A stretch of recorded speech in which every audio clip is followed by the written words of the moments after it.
What is going on, Colts Nation? Welcome back to another episode of Bring the Juice. Guys, I'm so glad to be back home, finally back in my studio, and actually be able to do content here on my original setup. For anyone that didn't know, I had surgery this last week, so kind of been recovering at my parents' for a while, so I wasn't able to do a ton of content. And still not 100%. I'm still kind of like laying back in my chair a little bit.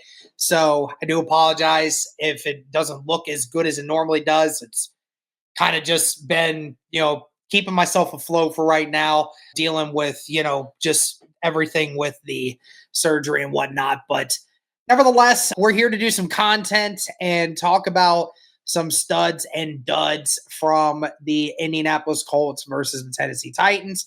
But before we do that, I just want to say that this episode is sponsored by FanDuel. Right now, guys, after the Colts being 7-1, the Indianapolis Colts are now tied with the Los Angeles Rams for the sixth best odds to win the Super Bowl. So the Colts right now, they're sitting at a plus 1,000. You're talking about Super Bowl winners. Only teams ahead of them are the Philadelphia Eagles, which I don't understand why, but they're there. The Buffalo Bills, the Green Bay Packers, the Detroit Lions, and the Kansas City Chiefs. So obviously, better's high on Kansas City, but we got Kansas City coming up in a few weeks. So it'll be a great test to see what the Colts can do against that team. But be sure to check out FanDuel. Again, guys, they have more than just NFL. They have every sport that you could possibly imagine. They have more than just money lines and over-unders. They have, player props, bets on divisions, everything. So be sure to check out FanDuel today. So, yeah, when it comes to this game, again, the Indianapolis Colts won 38-14. So, of course, there's going to be a lot more studs than there are duds. There's not a lot of things in which, again, the Titans scored 14, but they scored 7 points in the final 4 minutes when we had the backup defense in the whole entire time. So, again, the Colts played realistically only for 3 quarters. So, again, scored 38-7 with the starters in. So, kind of hard to really say how many duds there were. There weren't a ton of duds. But we'll go ahead and break this down here. Starting here, first stud, it's got to be Daniel Jones. I know some people were like, oh, he didn't look too great in this game.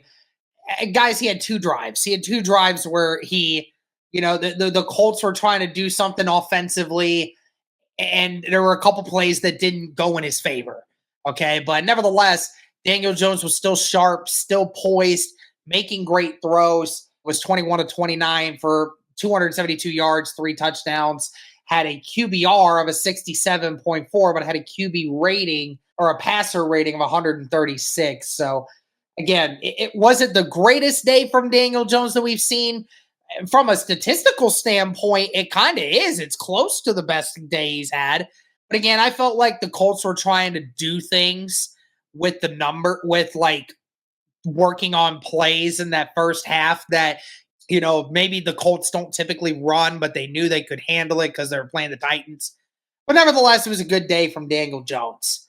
And then obviously, why are you not going to include JT in the studs list? Again, Jonathan Taylor, 12 carries, 153 yards, and 2 touchdowns on the ground with an 80-yard touchdown run. Also had 2 catches in this game for 21 yards and a touchdown there as well. So all in all, touched the ball 14 times for 175 yards and 3 touchdowns.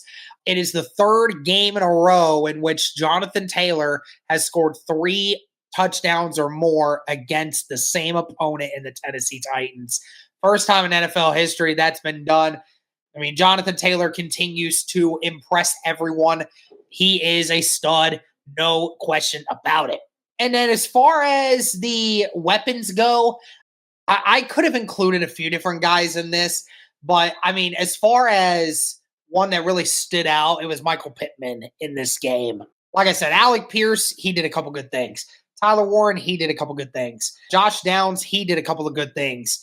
But again, it was Pittman who basically led the charge. He had 8 catches on 9 targets for 95 yards and a touchdown. And again, did that in 3 quarters. And obviously, that touchdown catch, one of the better touchdown catches so far this year. Definitely a touchdown of the year candidate for sure. I mean, Pittman was just all over it, man. There was no stopping him. There was nothing that could really slow him down. And he was just catching everything. It was just a phenomenal day to see Michael Pittman doing all the things that we know he can do. So, again, Michael Pittman there being another stud, no question about it. Also, again, has 6 touchdowns on the year, which actually ties his career high in a season. He's gotten 6 touchdowns through 8 games. So if Michael Pittman keeps this up, if he keeps this pace up, he's going to finish with 12 touchdowns. I mean, that's incredible to think about. It's good to see Michael Pittman doing what he's doing. Another stud from the offensive side of things, run blocking. Not any particular player in general, but the Indianapolis Colts' ability to run the football. You know, again, we give all the credit to Jonathan Taylor, which he deserves it. But, of course, you know, some of the holes that Jonathan Taylor was running through yesterday, I mean, you don't average 13 yards carry if you aren't getting help from the offensive line.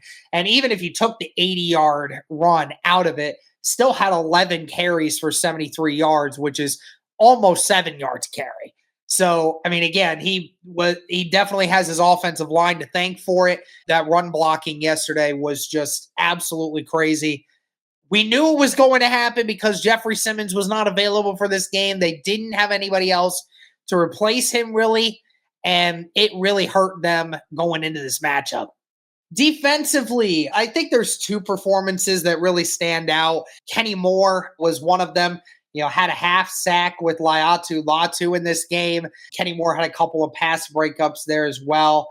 You know, a guy that just, again, continues to be so vital to a cornerback room that is so injured right now. And, you know, Kenny Moore has definitely come back from that Achilles injury and has been thriving right now for the Indianapolis Colts. And DeForest Buckner, another one. And again, DeForest Buckner, not a big stat line, but only had 2 tackles, but he had 1 sack, a tackle for a loss, 2 QB hits in this game. I mean, again, DeForest Buckner continues to find new ways to impact games in particular moments. Getting those big sacks in those big moments has been key for him this year. Has 4 sacks on the year.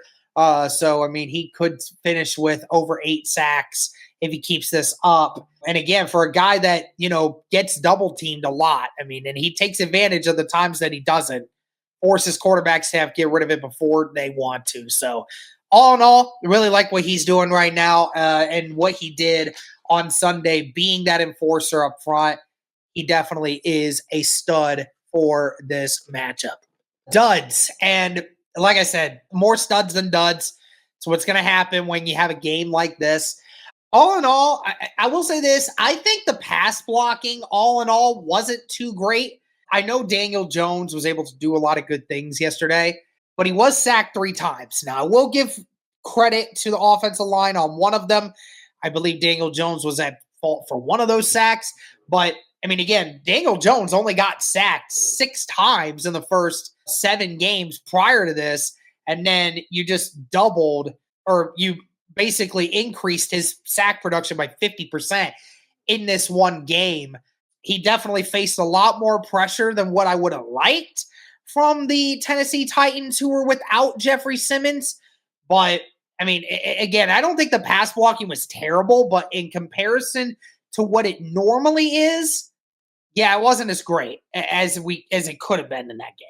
And then really the only other dud I can really think of is the linebackers in coverage. Again, it's been a constant issue. Jermaine Pratt and Zaire Franklin are not guys that you want to be chasing guys around, no question about it. But yeah, I mean, it was definitely an issue for the Indianapolis Colts. It has been all season, and it'll probably continue to be going forward. But yeah, linebackers in coverage yesterday, they certainly had their fair share of misses on that stuff. So it is what it is. But that's going to do it for this one, guys. That is the studs and duds that I had from this week 8 matchup for the Indianapolis Colts. Let me know your thoughts. Who are some studs and duds that I missed? Again, shout out to FanDuel for sponsoring this episode. Thank you guys again so much for tuning in. Greatly appreciated. And as always, go Colts.